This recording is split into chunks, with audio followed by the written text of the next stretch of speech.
Hello everyone and welcome to Van Tech Corner. This is Youyeetoo K1, an x86 compute platform built around a system-on-module architecture. In this video, let us take a look at the device and see what makes it different from other SBCs. Youyeetoo sent me two versions of the K1, the first one called the SoM Mini Kit, which includes the K1 compute module together with a small power board and a USB Type-C expansion to connect HDMI, Ethernet, USB devices, and power directly to the module. The second one is the standard kit, which combines the same compute module with a much larger carrier board that exposes all of the expansion interfaces. Today, we will focus on the standard kit, while the SoM Mini Kit deserves a dedicated video in the future. If you have ever worked with the Raspberry Pi compute module or the NVIDIA Jetson, the overall concept should feel very familiar. Instead of integrating everything onto the motherboard, the processor, memory, and storage are placed on a separate module. The carrier board simplifies provide power, connectors, and expansion interfaces. Now, let's take a closer look at the hardware. The review unit that Youyeetoo sent me comes with 16GB of LPDDR5 RAM and 256GB of onboard eMMC storage. And yes, it is powered by the Intel's N100 CPU. Looking around the carrier board, we have dual gigabit Ethernet ports, a full-size HDMI port together with a micro HDMI output for dual display support, multiple USB 3.0 and USB 2.0 ports, USB Type-C, an M.2 M key slot for NVMe SSDs, an M.2 E key slot for a wireless module, a native SATA interface, audios, and several CSIs, DSI connectors for displays and cameras. But what really separates the K1 from a typical mini PC is the embedded I/O. Double exposed GPIO, UART, SPI, I2C, MIPI display, EDP display, cameras interface, RTC, watchdog support, and several expansion headers that are normally found on industrial embedded platforms rather than consumer PCs. Inside, we are still using the Intel processor N100. I have already reviewed the ZMABO 2 with the same processors, and we have also explored the Intel-based networking platform like the N5105 running pfSense and OpenWRT. Because of that, I won't spend much time talking about the CPU specification. Instead, I will do some hands-on testing. Out of the box, Windows 11 is already installed, although it isn't activated. So you will need your own license if you plan to keep using Windows. Youyeetoo also pre-installed it on software utilities. The tools allow you to access GPIO, SPI, and I2C directly from Windows. And they also provide a simple way to update the system BIOS whenever a new firmware becomes available.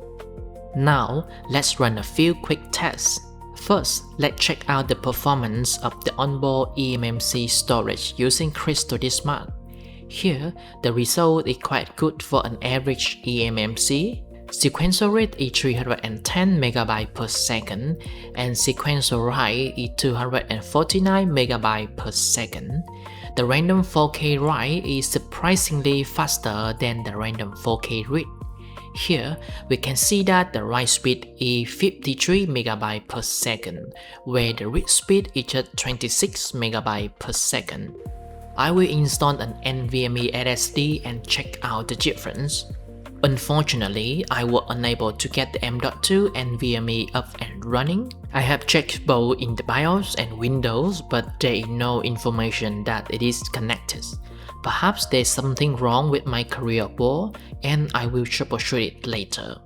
I also ran Cinebench 2026 to get a quick reference for the CPU performance.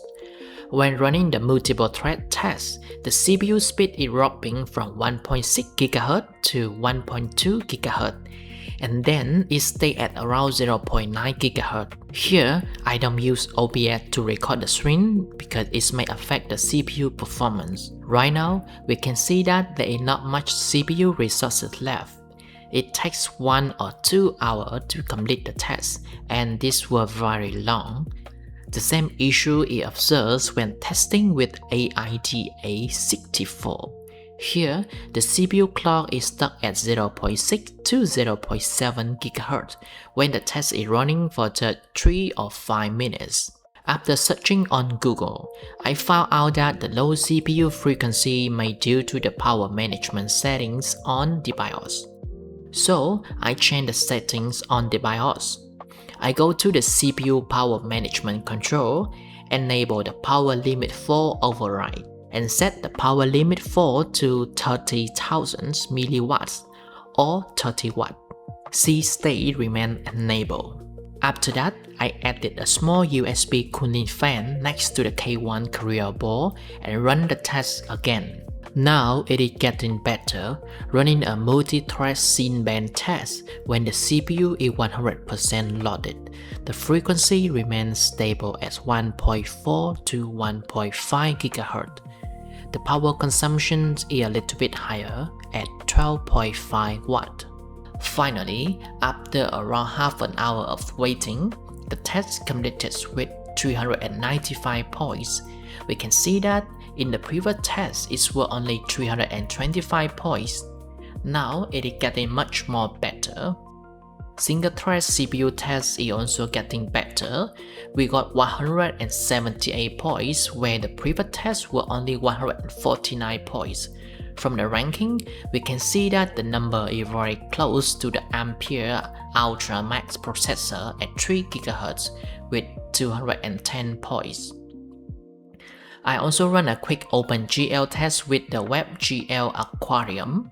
With 1000 fishes at Full HD solution, we have stable 60 FPS. Changing the number to 5000, the FPS dropped to around 50 FPS. Finally, at 10,000 fishes, the FPS dropped to 29 to 30 FPS. I also give a try with the Youyeetoo 7-inch MIPI display.